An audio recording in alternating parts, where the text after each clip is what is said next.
Opa, legal, tudo beleza? Imagina, agora chegou o momento de gerar valor para o seu cliente. Como que a gente vai gerar valor? Você já deve ter visto que a gente tem o perfil de cliente ideal. A gente sabe quem é o cliente que a gente quer vender. A gente já descobriu onde que ele está. E agora a gente está conversando com ele, querendo saber um pouco mais sobre os interesses do seu cliente. É dessa forma que a gente gera valor. A gente gera valor ouvindo o cliente. Ouvir o cliente é fundamental para gerar valor. Muitas vezes os vendedores querem mais falar do que ouvir. E na verdade o vendedor que fala muito perde vendas com muita facilidade. Porque ele fala algo que não precisava ser falado. Ele fala algo que não é interessante para o seu cliente. Ele fala algo que acaba gerando dúvida no cliente. E aí ele para de comprar.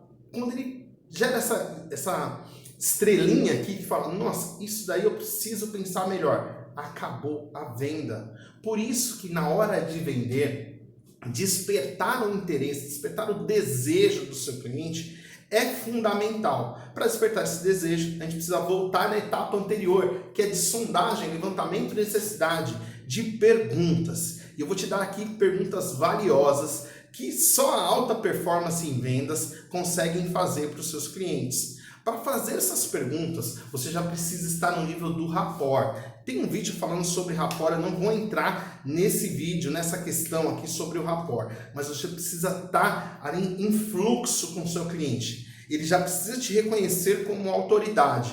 Se ele não te reconhece como autoridade, dificilmente você vai conseguir fazer essas perguntas para ele. Você precisa ter esse reconhecimento, ser uma pessoa que está preocupada em ajudar o seu cliente.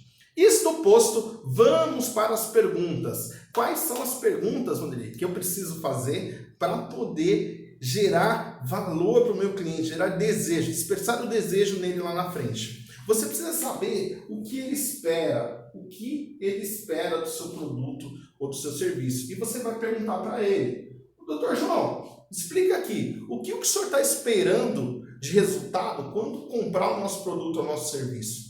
Conta aí no seu ponto de vista e ouça o que ele vai te falar.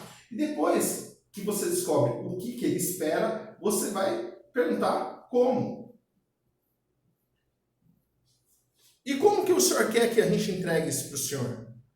Onde o senhor quer que entregamos? Onde o senhor vai aplicar? Aqui a gente está sondando o que, como, onde, por quê. Sr. João, explica para mim. Por que o senhor acha que esse produto vai resolver?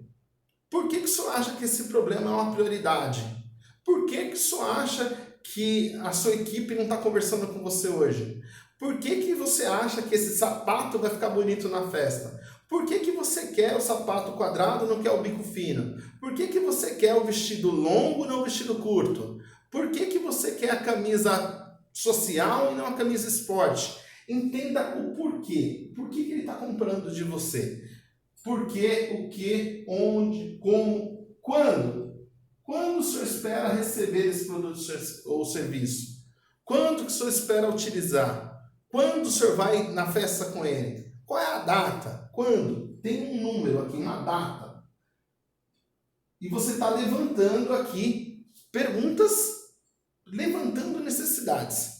Vanderlei, mas a gente estava falando de como gerar desejo, você misturou tudo. Você precisa passar por essa etapa. O que, como, onde, porquê, quando, quanto. Quanto você espera investir para ter esse problema? Quanto você tem mapeado que vai investir? Quanto o senhor tem para reformar a sua casa? Quanto que o senhor imaginou que ficaria? E aqui é uma ordem de dinheiro. Quanto mesmo? Com essas perguntas, o que, como, onde, porquê, quando, quanto, quais as outras possibilidades que o senhor teria para resolver esse problema aí que o senhor me falou?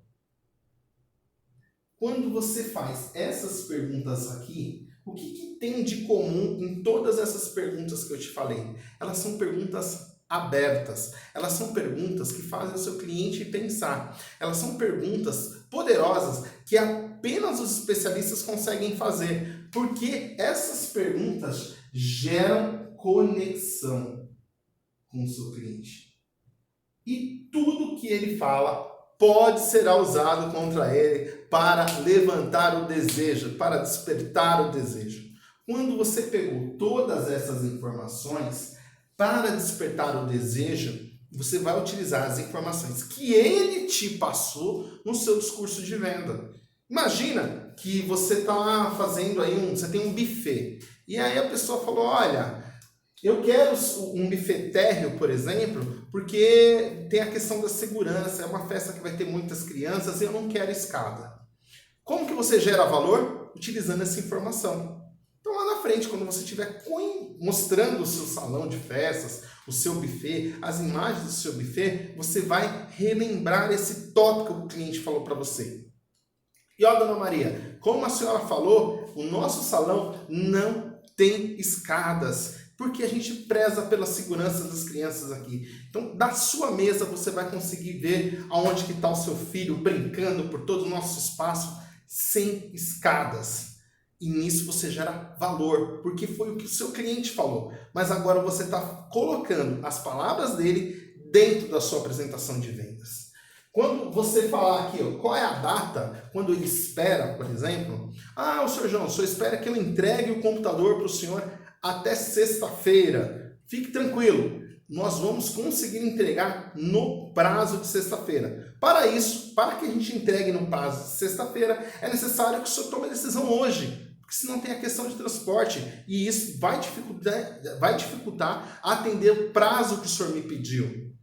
Aqui, a gente levantou as informações que a gente vai usar na apresentação de vendas. E essa apresentação que vai despertar no seu cliente o desejo. Porque ele vai olhar aquilo e falar assim, nossa, realmente ele estava prestando atenção. Ele sabe para quando eu quero, ele sabe quanto que eu tenho para investir, ele sabe quais são as minhas prioridades, ele sabe por que eu quero comprar desse jeito, ele sabe exatamente o que eu quero. E quando você está falando com uma pessoa que ela sabe exatamente o que você quer, você sente a reciprocidade, você sente acolhido, você sente atendido por ela na maneira de atenção. Não simplesmente atender, pega lá e toma aqui. Não, você teve atenção. E a atenção é algo que a gente briga muito pelos clientes. A gente briga muito pela atenção. Hoje você está aqui nesse vídeo e deve ter várias aí outras formas, já deve ter recebido mensagem no WhatsApp aí, querendo roubar a sua atenção. A atenção ela é preciosa. E quando alguém dá atenção para a gente para prestar atenção naquela pessoa. A gente é recíproco com aquela pessoa que deu atenção para a gente. E aí você consegue discorrer nessas questões com o seu cliente. Lembre-se, você precisa fazer todas essas perguntas, mas isso não pode parecer um questionário, porque senão vai ficar igual o telemarketing. Você deve ter passado por atendimento de telemarketing na sua vida. Eu já fiz essa pergunta dezenas de vezes em nossas palestras. Né? Quem gosta de ser atendido pelo telemarketing? Ninguém levanta a mão. Ninguém gosta do telemarketing. Porque o telemarketing tem aquelas perguntas fechadas, aquelas perguntas padrões, que vão ali dando sono na gente. E aí pergunta qual que é o seu CPF, qual que é o seu nome completo, valida o seu RG com os 3 últimos dígitos. Ninguém aguenta mais esses tipos de perguntas. Porque essas perguntas só são boas para o atendente. Quando essas perguntas aqui, por que o cliente vai responder para você? Porque essas perguntas são boas para ele. Ele está falando dele. E como eu já disse, o cliente é egoísta. Ele gosta de falar dele. Quando você deixa ele falar dele, aí agora cabe a você a pegar essas informações com todo carinho, porque você vai utilizar lá na frente. Só vendedores de alta performance conseguem fazer isso. Por quê? Porque os vendedores de alta performance, eles não estão preocupados em somente vender. Eles estão preocupados em surpreender, em se dedicar, em servir ao cliente. Quando a gente serve, a gente dá atenção. E é isso que diferencia 90% dos vendedores. Veja aí, eu quero que você puxe pela memória um bom vendedor que você teve no relacionamento. Você vai reparar que ele é uma pessoa atenciosa, que ele faz perguntas para você de maneira simples, que ele está ali dedicado para resolver um problema. Ele não está lá somente para vender. Tanto é que quando você tem dúvida, você deve ligar para esse vendedor para tirar dúvidas sobre os produtos e serviços dele, que ele faz. Ou ainda, por exemplo, eu participo de dezenas de grupos de relacionamento, de grupos de networking aqui da nossa região. Participo de dezenas deles, com a maneira de contribuir. E aí tem algumas pessoas que falam, olha, se o Vanderlei não conhecer alguém que resolve o seu problema, é provável que você está com um problema muito maior do esperado. Porque o Vanderlei conhece bastante pessoas e com certeza ele tem alguém na rede de relacionamento dele que pode resolver esse seu problema. Por quê? Porque eu sirvo a minha rede. Primeiro eu sirvo, primeiro eu me disponho a ajudar as pessoas. E a reciprocidade vem. Como eu estou fazendo com você agora, partilhando essa informação. Eu estou partilhando, estou servindo você com o conhecimento que eu tenho sobre vendas, para que lá na frente, e vai ser natural esse momento, você participe de um evento presencial conosco, participe de eventos online conosco, assista outros vídeos conosco, porque aí você me dá a sua atenção. E com a sua atenção, eu posso oferecer produtos e serviços. É assim que funciona. Não tem nada a ver com vendas. Tem a ver com servir. Vendas é servir. É servir de maneira íntegra para ajudar as pessoas. E para servir, eu preciso fazer perguntas. Por exemplo, tem um grupo aqui dentro do Telegram que eu tenho, um canal exclusivo. O link está aqui embaixo, você pode entrar lá. Onde que lá, vira e mexe, eu faço perguntas para as pessoas, para ter feedback do que elas estão tendo do que eu estou falando. Porque muitas vezes o que eu falo, o que você ouve, é diferente. E aí eu preciso ajustar, alinhar. Como a gente fala aí no eco, né? Bateu lá e voltou o som. Eu preciso ter certeza que o som que chegou no seu ouvido é o mesmo que saiu da minha boca. Como eu estou preocupado com a comunicação, eu faço as perguntas. Se você não consegue fazer perguntas para o seu cliente, é porque você não é visto ainda como uma autoridade. Pô, Vanderlei, ainda bem você com autoridade. Como que eu faço para ser uma autoridade? Bom, quando você faz perguntas, você também já vai se posicionando como autoridade. Porque para perguntar, precisa entender do assunto. E quanto mais você perguntar, seu filho aprende assim. Você deve ter tido um filho aí com 2, 3, 4 anos, e você vê a quantidade de perguntas que ele faz. O meu filho tem 4, o Felipe. É incrível, ele faz pergunta toda hora. Por quê? Porque ele está no momento de aprendizagem. E quanto mais ele pergunta, mais ele aprende e mais ele consegue perguntar. O vendedor é do mesmo jeito. Você vai perguntar, muitas vezes já sabendo até a resposta que vai vir. Mas você pergunta e ouve atentamente o que o seu cliente falou. Quando ele te der essa resposta, você pode fazer outra pergunta em cima da resposta que ele te deu. E aí você vai ampliando o seu leque de perguntas. Um bom vendedor tem, em média, 70 a 80 perguntas de sondagem. Por quê? Para não virar um questionário chato.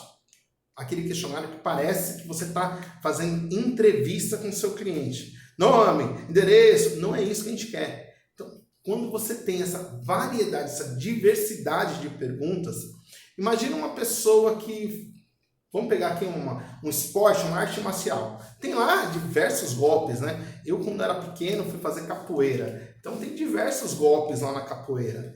Quando você é um mestre da capoeira, você entende que existem vários golpes, você conhece vários deles e consegue encaixar cada golpe dependendo do cenário que você tem em sua volta. Você não encaixa todos com todo mundo, mas você tem ali uma caixa de ferramentas, um cinto de utilidades como é o do Batman, que em cada momento você fala, nesse golpe alto é esse outro que eu vou responder. Esse que veio rasteira é assim que eu vou responder. Quando ele saltar é assim que eu respondo. E aí você vai encaixando essas perguntas no decorrer da sua conversa, no decorrer dos passos. E vai mapeando esses passos.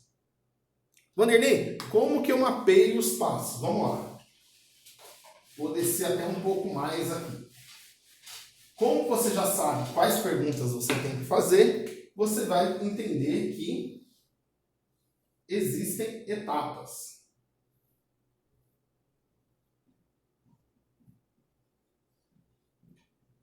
AIDA. Levantamento de necessidades está aqui. E interesse. E aqui que você vai encaixar as perguntas de interesse do seu cliente, que são aquelas perguntas abertas. Aqui também cabe perguntas. Aqui também cabe perguntas. E quais são as perguntas que cabem aqui, por exemplo, na área de desejo? Faz sentido isso que eu estou falando para você? Isso seria bom? Como que seria essa solução na sua empresa? Como que você aplicaria isso com seus funcionários? Como que você iria aplicar com seus clientes? Como você poderia utilizar isso com seus vendedores? São perguntas aqui, ó, que está validando se o desejo foi despertado. Porque se ele disser que não vai usar, que não faz sentido aquilo para ele, quer dizer que você não levantou ou não prestou atenção nas perguntas de levantamento de necessidade. E aí você não prestou atenção na resposta do seu cliente. Como você não deu atenção para ele, ele não vai dar atenção para você aqui. Desse cenário aqui, dividido em 4, vai ficar muito mais simples para você aplicar na sua empresa as perguntas abertas, as perguntas poderosas que vão ajudar você a vender mais e melhor. Aplica e põe aqui embaixo nos comentários o que você fez aí, quais foram as perguntas que você colocou em cada etapa aqui. As perguntas de fechamento existem várias. Tem 2 que você não pode fazer, que são perguntas fechadas, que a resposta pode ser ruim. Tipo, vai levar? Vai comprar? Pergunta péssima, porque ele pode dizer não e é ruim para você reverter a situação. Quando você está em fechamento, a pergunta que você faz vai ser no seu nome, pessoa física ou pessoa jurídica? Pô, qualquer um que responder é bom para você. E é uma pergunta fechada. Você prefere no cartão ou no boleto? Você prefere que eu entregue amanhã cedo ou hoje à tarde? Porque com essas perguntas, você está encaminhando para o fechamento instantâneo sem ter a necessidade de validação de se ele vai comprar ou não. Você está perguntando como que ele vai pagar, não se ele vai comprar ou não. Beleza? A gente se vê no outro vídeo fazendo perguntas.